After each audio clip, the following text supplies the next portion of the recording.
YouTube channel. I hope you've already subscribed. If you haven't subscribed, click on the subscribe button now. It's been so hard to make this video, so I've just opted to make it from work today. I hope you guys are going to enjoy it. So today I'm going to be looking at my 5 lessons from the richest man in Babylon, and I'll try to skip the obvious ones and just do a few. There were so many, so it was hard to just pick 5. So my 5, I'll start with the first one, which is with the right attitude and knowledge, you can prosper anywhere. And then with the bad attitude, you can not prosper no matter the good environment that you're in. In this case, you can see how Bansia was living in the richest city in the world, but then he wasn't successful. So you can find yourself living in a place that has like so many resources, but if you don't have the right attitude, you still won't succeed. And if you find yourself like you can find yourself in a place that does not have resources. For example, you can look at Dubai. Dubai is like a desert, but they've attained success and they've got like beautiful buildings up there. So it's about your attitude and not necessarily just about the place that you're at. And then the second one is that hard work alone does not guarantee you success. When you look at the account of Bansier again, you can see how he used to work hard, but then he wasn't successful.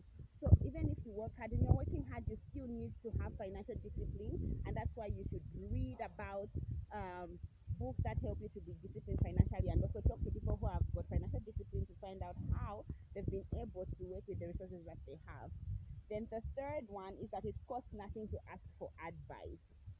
So in this case, you can see how sometimes the only thing standing between you and success is that you're not asking the right questions or the right people. And sometimes it's as a result of pride.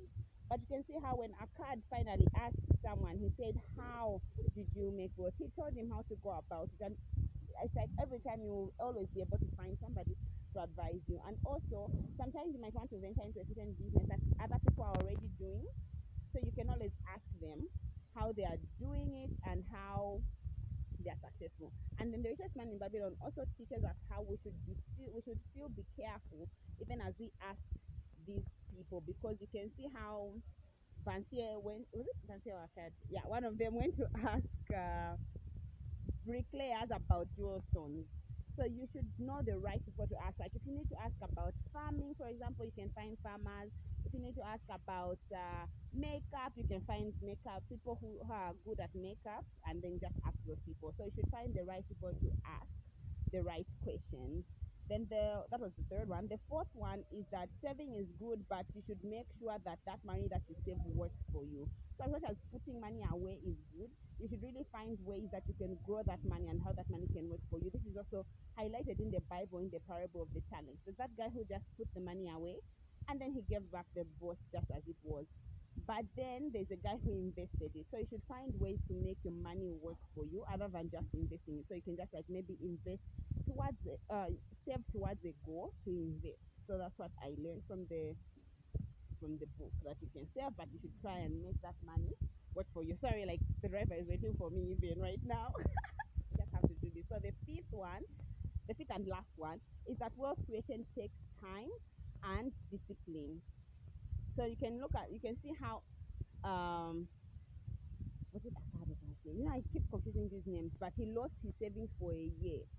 But then he still got up and did it again. And like sometimes maybe you can give yourself a target of saving like 5 kwacha per day.